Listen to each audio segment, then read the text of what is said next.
How to fix Wi-Fi certificate error on Windows. 1. Set the correct time and date.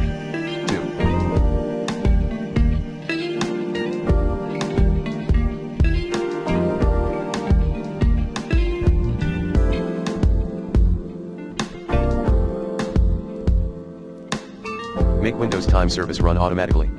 3.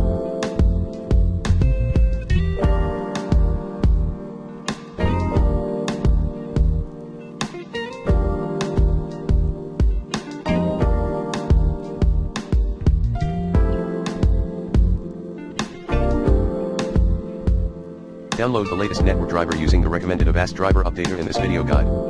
4. Turn on Hyper-V and turn Windows features on or off. 5. Reset network settings.